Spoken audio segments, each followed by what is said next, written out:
About 1 in 3 Americans take some multivitamin. Is that helpful, harmful, or just harmless, a waste of money?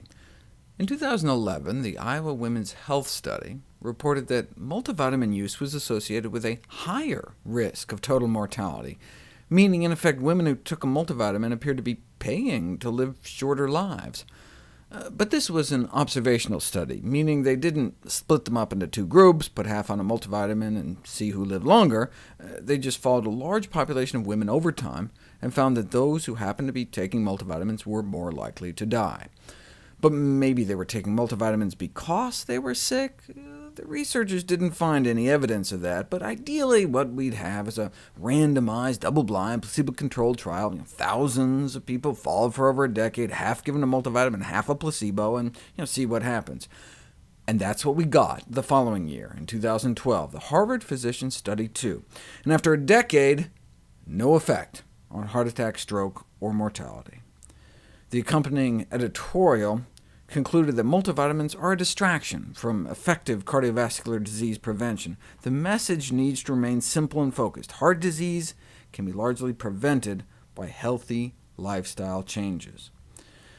They did, however, find that for men with a history of cancer, the multivitamin appeared to be protective against getting cancer again, though there was no significant difference in cancer mortality or cancer protection in those who've never had cancer before. Still, though, that's pretty exciting.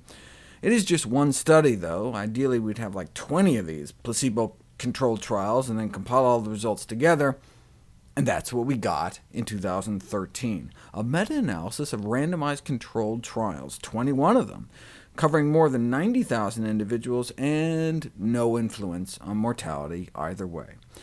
Some found more cancer mortality, some found less cancer mortality, but all in all, it was a wash. And that was heralded as good news. After the Iowa Women's Health Study came out, we were worried multivitamins could be harming millions of people. But instead, they don't appear to have much effect either way.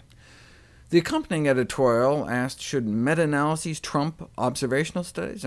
Iowa Women's Health Study followed tens of thousands of women for nearly 20 years. Well, what if we put all the studies together, the big observational studies along with the experimental trials? And that's what we got in December 2013, concluding that multivitamins appear to offer no consistent evidence of benefit for heart disease, cancer, or living longer. Why, though? Aren't vitamins and minerals good for us?